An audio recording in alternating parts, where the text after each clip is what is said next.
Hello and welcome to the debate. I'm your host Sana Maqbool with you and PTV World. In today's show, we're going to be taking a look at the very important visit of the Turkish President to Pakistan, Mr. Recep Tayyip Erdogan.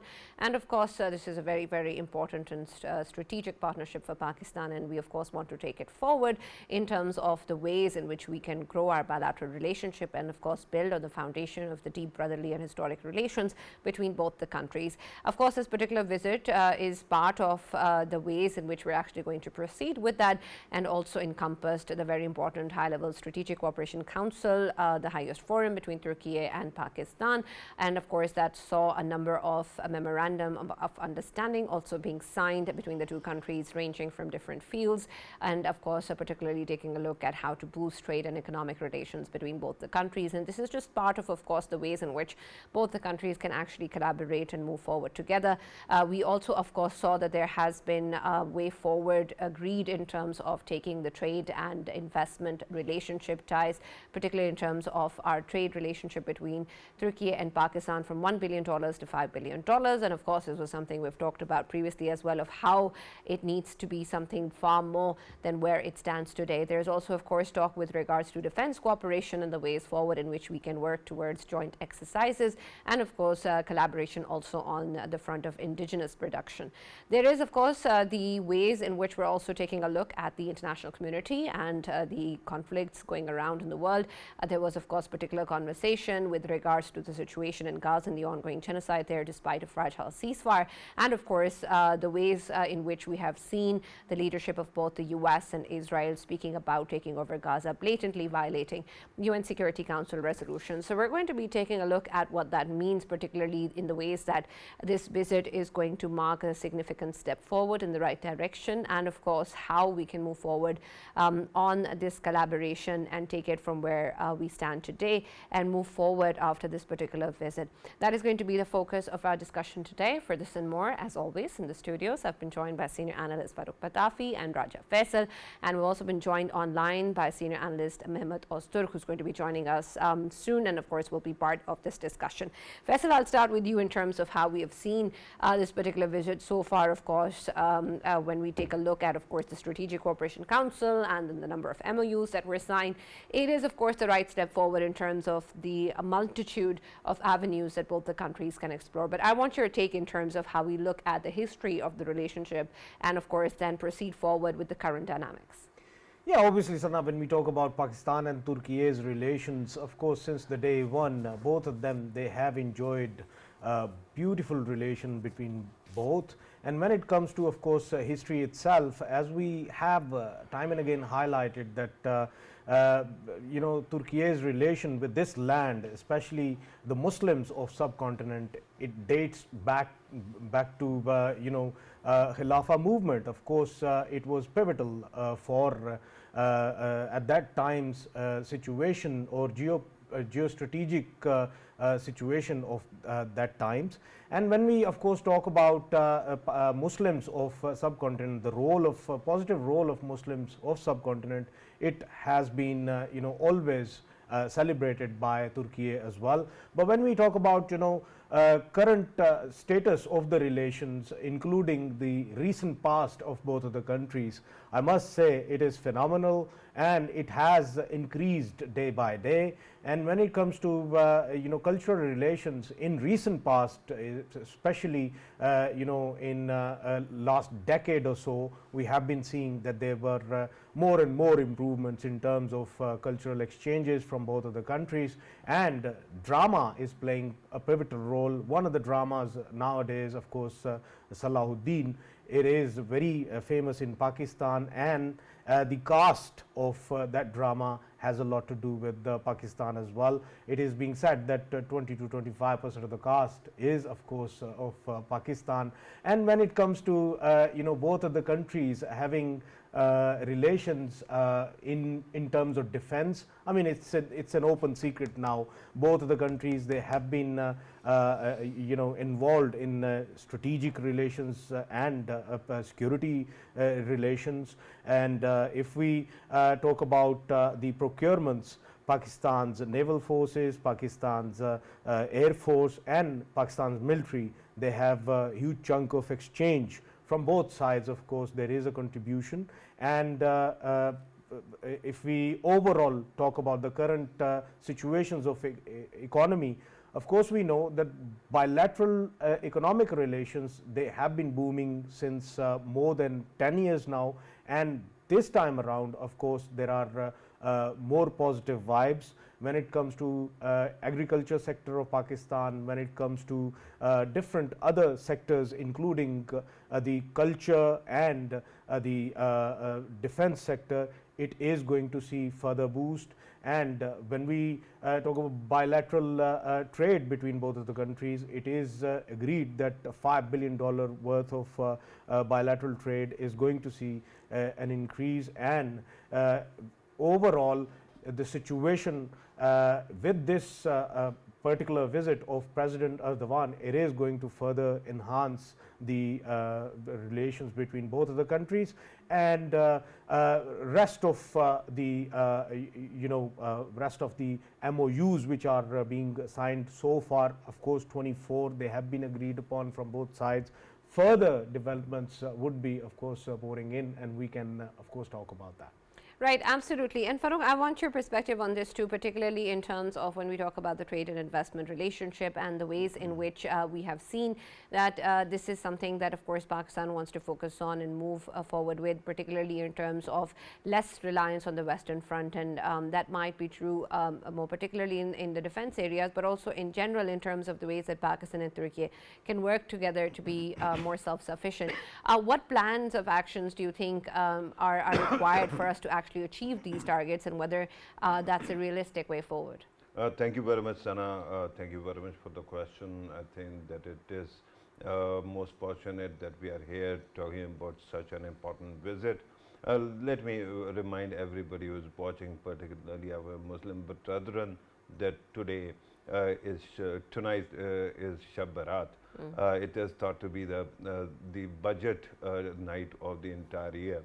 Yeah. So Turkish Prime Minister, President, who is very pious, his presence in Pakistan at this moment also speaks volumes about his love for Pakistan.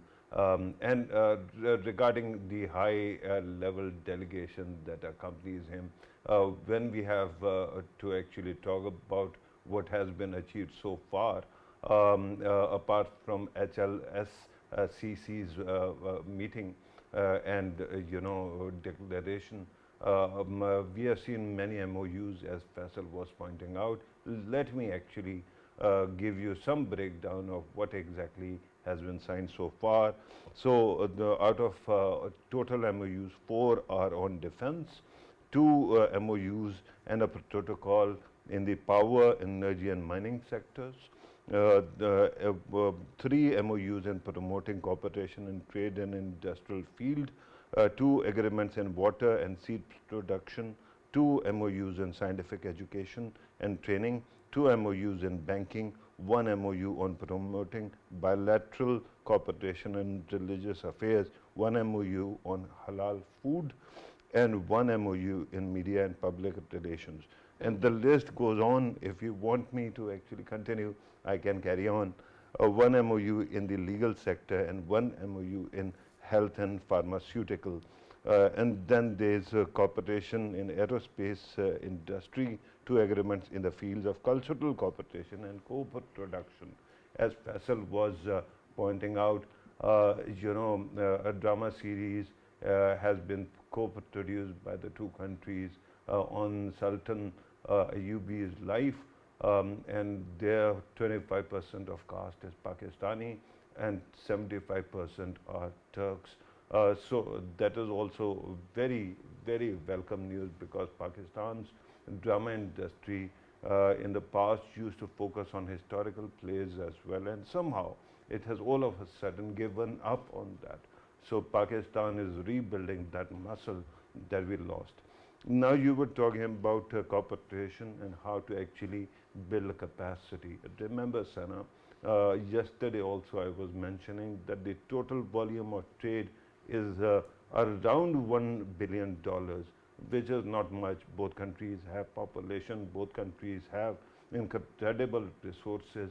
But even in that, although Pakistan has a trade surplus, Pakistan's exports to Turkey are mostly unvalue added commodities like high quality cotton, lint, similar things, right? Certain apparels as well. But from Turkey, mechanical goods come, fully finished things come. When he was talking about navy and all support, tugboats also come from Turkey. So there are many things that Turkey does. It is an industrial powerhouse. Unfortunately, we are not, in the same capacity. So for Pakistan to think that you have to actually stop the dependence on West and depend on Turkey, the fact is the more the merrier. As many possibilities that we have in capacity building, in FDI, and to think that we can take this trade volume to 5 billion, and where Pakistan again keeps its advantage in exports, not merely in imports, that will be really music to my ears. Absolutely. Let us also welcome in the discussion Mr. Mehmet Öztürk, who's joined us online. He's a senior analyst. Thank you very much, Mehmet, for joining us and being a part of this discussion. And I want your take in terms of the visit that you see so far, and in particular, of course, the ways in which we've seen a number of MOUs being signed and agreement on defense cooperation and boosting trade and investment relationship. And this, of course, is a very important relationship that both the countries enjoy, and we've seen it flourish and grow in the past. But I want the perspective that you can share with us from Turkey's side, from its government and its people, in terms of how they view this particular partnership. And then, of course, your take on the visit so far and the significance it holds in terms of the capacity of boosting our relationship further. Thank you very much, Sana, and hi or assalamu alaikum to your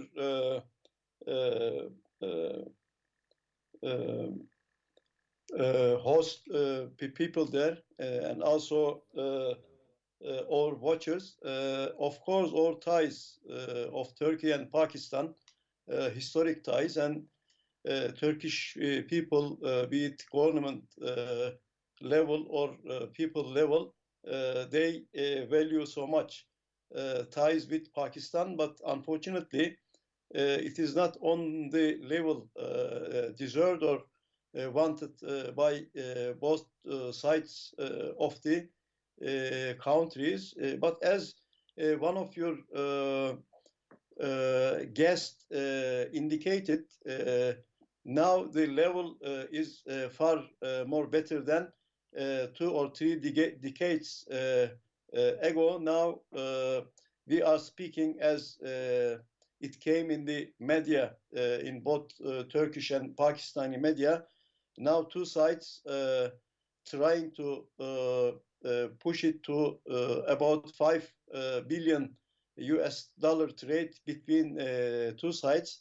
That is a good step in further strengthening ties of the both countries. But I think this is not enough for two big countries of Islamic world. $5 billion is nothing, because if we see the Turkish trade volume, it is about 800 billion $, and we must keep pushing it further. It must be some about or around 20 billion or 30 or even $50 billion, because Pakistan has great potential and Turkey has great potential, and we must expand our ties in multiple fields. And regarding the visit, it is a third, what we can say, leg of visit of President Erdogan after Malaysia, Indonesia, and Pakistan. And of course, we have very special and historic ties with Pakistan, as we see in the visits of the both officials of both countries, whether be it from Pakistani side to Turkish side and Turkish side to Pakistani side. There is a warm, a big welcome. And regarding this visit, as your guests indicated, 24 agreements signed by the both sides. As I earlier indicated, it is not enough for both sides, and beside the trade ties, we have to strengthen other ties, such as I think defense ties also strengthening, and two countries, not Pakistan needs Turkey, Turkey also needs Pakistan. We have to strengthen our defense, strategic defense ties, and it works as in the example of Azerbaijan. Azerbaijan has liberated its Nagorno-Karabakh region with the help of both Turkey and Pakistan. So we have seen that this strategic partnership works in different geographies of the Islamic world. And also education is key field for both countries, and we must have a big exchange of students, though in comparison with past decades, it is now number is increasing, and we see in both sides Turkish students studying in Pakistan and learning Urdu and English, and Pakistani students studies in Turkey and learning Turkish also.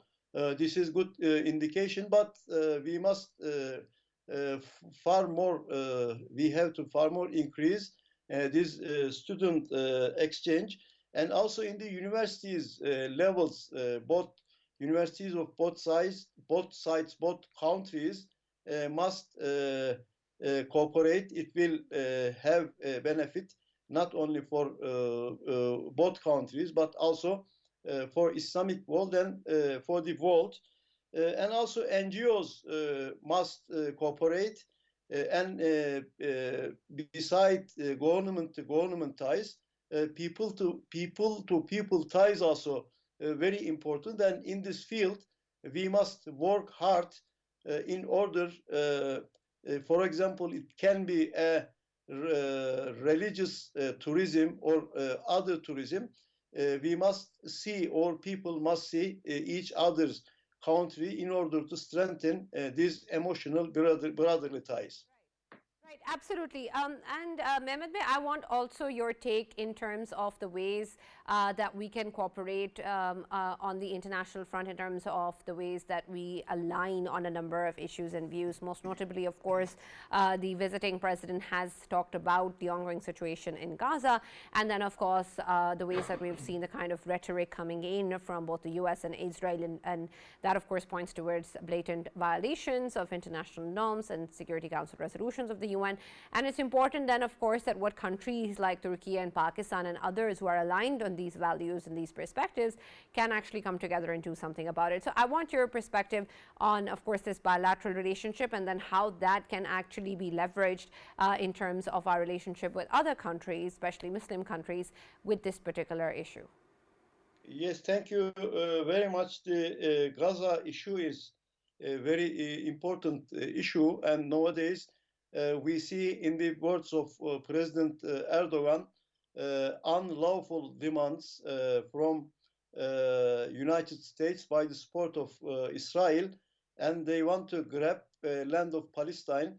But of course, we are sure that they will not be able to do this. But in case of solidarity, we need a big solidarity, not only between Pakistan and Turkey, all Islamic world, and also we must keep at our side, along with us, the other Palestinian cause-loving nations, and Palestinian cause now today, after 451 days of Israeli genocide, became an international issue.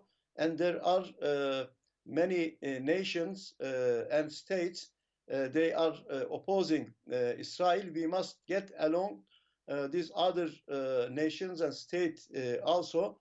we think that nowadays with the Trump, what Trump say, we may face difficult times for the Palestinians. It needs our support and solidarity for Palestinians. That maybe one side of President Erdogan's tour from Malaysia, Indonesia, and Pakistan has another dimension with support and solidarity of Palestinians and Gaza people. So we must act against this, what Erdogan said, unlawful demand of Trump, because he will not stop with the Gaza, and he will have another unlawful demands, such as Panama, such as Greenland. So time is for solidarity in between Muslim countries. Absolutely. Faisal, your take on this as well, because there is, of course, the ways in which both the countries can collaborate and leverage their position. And while, of course, these issues are very, very important to us, I want your take in terms of other issues also that face both Turkey and Pakistan, and the ways in which we can actually combine this particular power of this relationship in terms of putting forward our own position. And how do we actually go about doing that, and whether or not this can be done within the offices of both the countries? Yeah, obviously, Slara, when we talk about the current situation of Middle East, especially the Gaza crisis, which we have been seeing, and genocide is the right word which I should be using. And when it comes to, of course, that genocide going on, both Pakistan and Turkey, they both have the same stance, and I think that stance is going to be further maintained, and on a broader level it is going to be highlighted. And we know that this particular visit of President Erdogan, it is of huge significance. Pakistan, and then Malaysia, and then Indonesia, all three countries are very important Muslim countries. And when we talk about the power might of all of these countries, it is very significant. And overall, of course, all of these countries, they can play a pivotal role when it comes to diplomatically further highlighting this issue, plus to stop the designs of President Trump, whatever he wants to apply in shape of whatever the ideas he's having in terms of pushing all of the Gazans out of Gaza and going elsewhere in Jordan or in Egypt. Whatever the plan is, I think this must be stopped. And Pakistan, Turkey, Indonesia, Malaysia, they can play a pivotal role alongside the Gulf states, who are already, of course, facing the direct impact of these crises. When Sana, we talk about countering terrorism, which is being faced by both of the countries, Turkey and Pakistan, I think there is a lot to further learn from each other. When we talk about Pakistan, Pakistan has been fighting against terrorism since more than 20 years, and same is the case with Turkey as well. They have been fighting against this menace of terrorism, and now, of course, we are seeing that a favorable situation has developed for Turkey in the shape of the crisis of Syria, recent crisis of Syria, whatever the situation is, underdeveloped out there.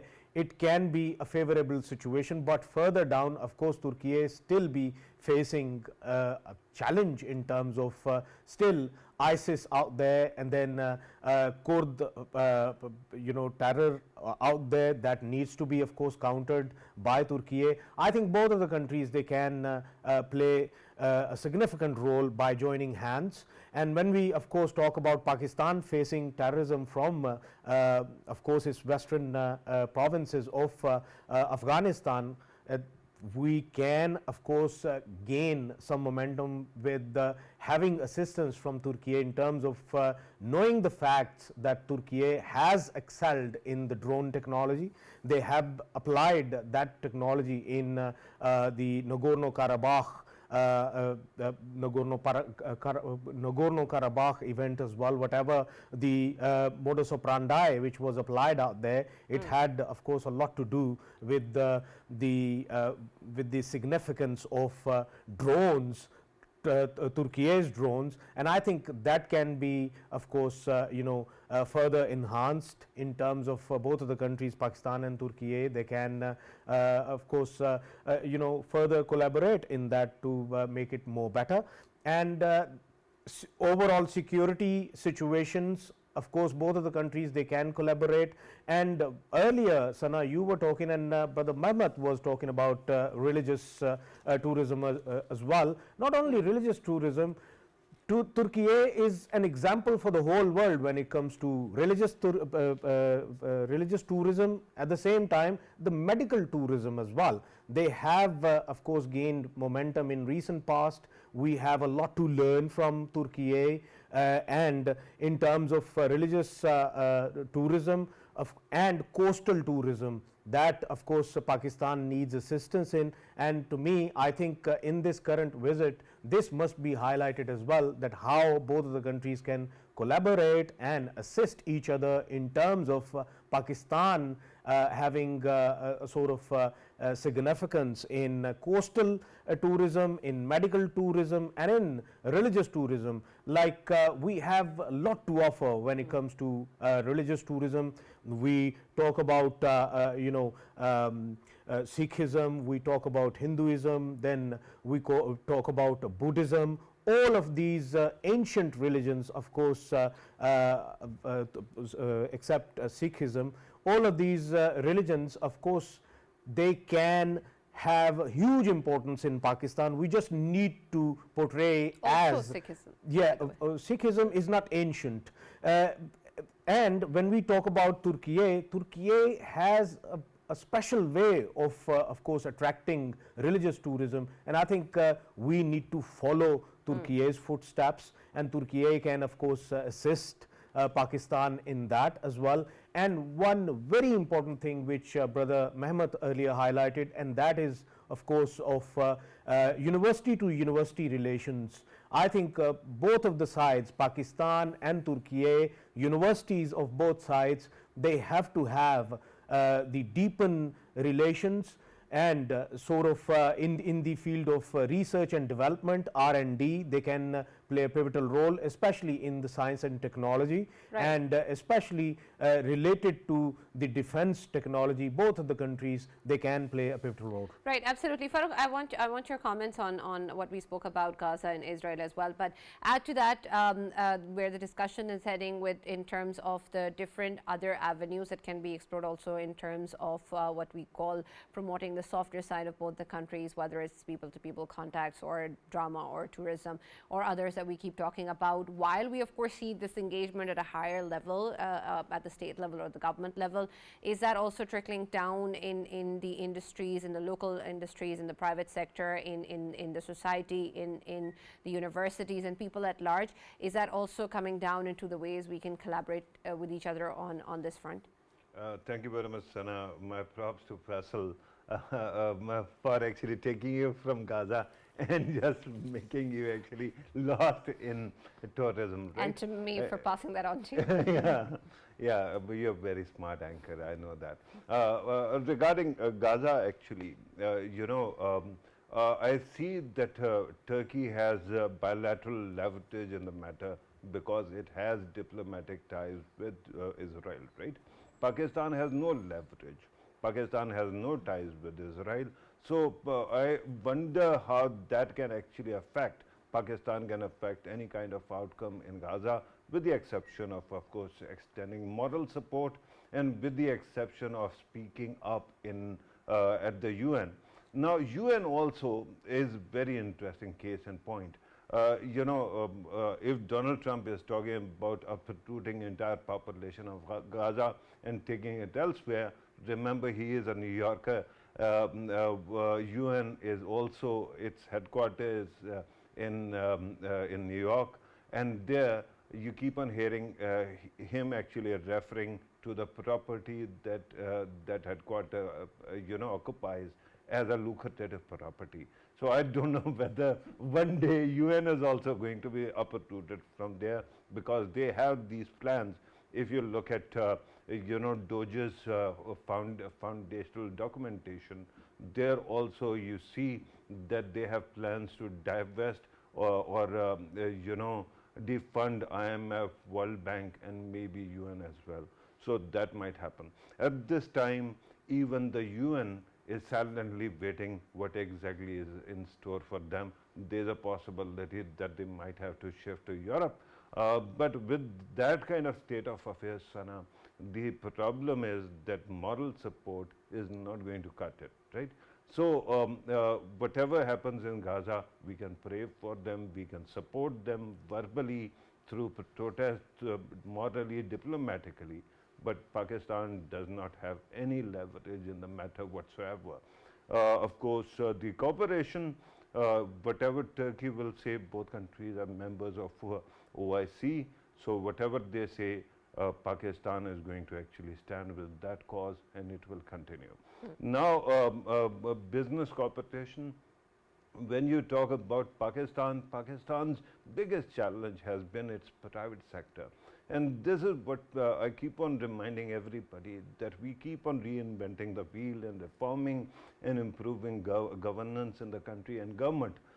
But government sector can only go so far in actually resolving the business issues of the country. In the end, it is the private sector which has to be the engine of growth in the country. So whenever we look at cooperation between the various countries, Pakistan and various countries, every time it becomes a matter of G to G, where government is actually shepherding what to do and how to actually go about things, rather than the private sector. Like, for example, even now you must be hearing about American companies actually exploring the possibilities of investing in Pakistan, right?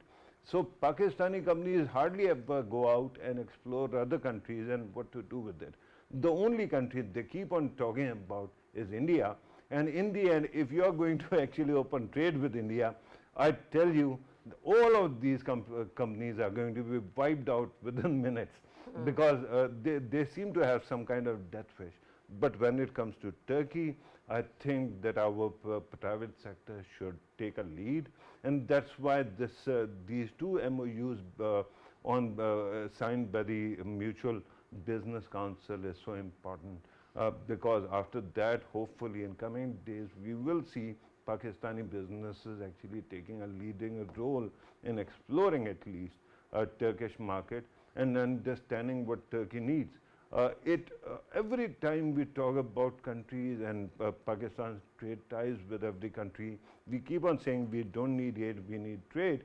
But what happens then? When it comes to trade, we have got only 5 or 6, inventories of 5 or 6 products that we can export. And in the end, anybody can import certain quantities of any commodity. It cannot be infinite. Regarding entertainment, regarding culture, regarding people to people, I'm astounded that the ticket to Turkey, in comparison to so many other countries where Pakistan is frequent, is so low. And their visiting tourism policy is so open. Pakistanis should be exploring it more. Travel and everything is very easy there. It's a beautiful country, and Pakistan has already fallen in love. Yesterday, when I was talking about Pakistan, Central Asia being the cathedral of Pakistani civilization, I also mentioned that the impulse of that civilization actually owes itself to Turkey, because it was Turkey that had influence. Remember, our national language is Urdu, and Urdu word is a Turkish word, right? The word Urdu is actually from the Turkish vocabulary, which means army. So we have so much in common. I think we should be exploring more. Of course, when it comes to Turkish dramas, they are coming here. What we need to do is understand their market and produce certain entertainment, high quality products, culture products that can be used in Turkey also. Right, absolutely. Mehmet, I want your perspective on this too, given the fact that while we, of course, welcome a lot of this culture and entertainment within Pakistan, of course, they're huge fans with regards to this content. There is, of course, the perspective that we also want to gain in terms of what else can be marketed or brought in Turkey in this regard, in terms of the kind of culture or entertainment value or people-to-people contacts that we can actually build upon, or that you think will be welcome in terms of the community at large in the country.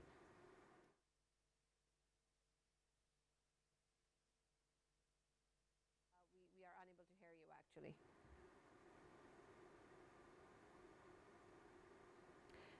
Mr. Mehmet, we're unable to hear you. You'll have to unmute yourself because we actually cannot hear you. Okay, sorry. I was mute. First of all, thank you very much. First of all, I want to correct what the phrase friend Raja Faisal has spelled, Kürt terror. We do not spell it like this. We say PKK terror organization terror because it is a Marxist organization, and it is totally different with the tradition and values of Kurdish people. Kurdish people is a basic nations of the Turkey, and they are constitutionally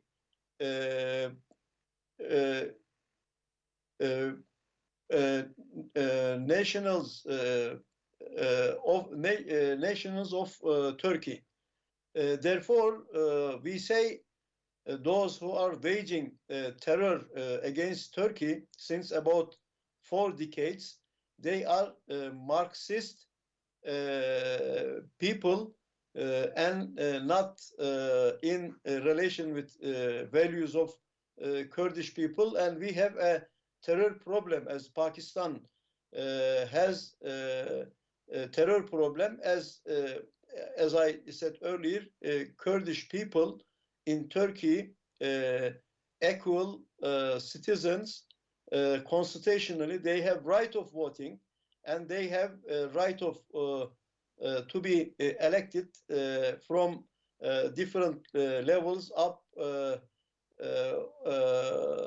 to presidentship in Turkey. So I want to correct this error, because mostly propagated in the West, in the European countries, that this is a Kurdish struggle, and Kurds are waging an independence war against Turkey. This is not correct, and we can say that, for example, Istanbul is the biggest cities of the Kurdish people. About 3-4 million Kurds are living there, and we have no discrimination in all people, such as Kurd, Turk, and Cherkess and others, all equal citizens of Turkey. So I wanted to elaborate this. And sorry, I forgot the question, Sana, which you have asked to me. Mehmet Bey, I was only asking with reference to the ways in which we can actually promote Pakistani culture, its entertainment industry, and other content within Turkey. We, of course, have a lot of demand from what comes in from Turkey, particularly in TV and media, and we've seen that as one of the MOUs that has been signed today as well. And that, of course, is something that we have a huge fan base for. So I just wanted to understand what else can we actually market within Turkey that you think that the people of Turkey would like to see, and how else we can collaborate in terms of the entertainment industry or the softer side when we talk about the partnership. Yes, I think we have some serials which is popular not only in Turkey, in Pakistan, in some other countries, in Arabic countries also. I was in Syria last 2 weeks, and I have seen that in the Arabic channels, they are broadcasting Turkish serials also. But I must say that Pakistani serials also in some Turkish channels For example, we have Channel 7. They are broadcasting Pakistani serials as well as Indian serials. So I think Selahattin serials are a good example for both countries can collaborate to produce maybe historical things or other things in relation with Pakistan and in relation with Turkey. It needs a good collaboration. Turkey has indeed in some recent decades progressed in this field, and we can cooperate. And this must be maybe on the common, we can say, issues, common historical facts. I think Pakistani marketing for this entertainment and soap operas in Turkey must be enlarged. Turkish serials as market, but Pakistanis has to, in the first hand, try to market the serials, and at the other hand, with common products and producings, I think we can answer that question. Absolutely. Mehmet, one last question in terms of the ways that, of course, we want to expand and grow, particularly from this visit. And we have seen that there are a number of ways in which both the sides have agreed to cooperate further and to reach further dynamics. I want your perspective in what areas do you think there is still a lot more potential for us to actually explore further and grow, and whether there are going to be challenges ahead in terms of actually moving forward with that, in terms of executing what has been agreed upon. And could you also something about Turkish literature? Because growing up, I thought that Turkish literature was very, very rich. In Pakistan, we used to have that kind of literature, but now it is petering out. So there's a possibility of us exploring that as well. I could not follow the question of the friend. I only heard literature. Let me elaborate. First of all, we have to enhance our trade volume. Now it is, I think, about $1 billion US, and 5 billion also not enough. But we have to try our best. And what is worrying me more about Pakistan's economic situation. Pakistan should strengthen its economic situation because without a strong economy, you can do not a lot. For example, if we take example of Trump, he is threatening other countries, big countries, with only rising the tariffs of goods. So Pakistan, with a big human resources and with English knowledge of its generations, must not be in this economic situation. In one hand, I think it is trade volume is about 50, 60 billion US dollars. At the other hand, GDP is not at the required level. So Pakistan, I think, must strengthen its economic situation in order to be respected, not only by friends, also by adversaries. Also, and regarding the ties with Turkey, as I think Raja Sahib has indicated, medical tourism and also tourism and education, as earlier I indicated, with student exchange, we can expand our ties. Regarding Turkish literature, Sorry. Right. Thank you very much, Mehmet. Unfortunately, we're out of time, but thank you so much for Thank joining you us very and being a much. part of the debate. It was wonderful listening to you. Thank you, Farrukh, and thank you, Faisal, for joining us as always. That's all that we have time for. We'll now see you tomorrow.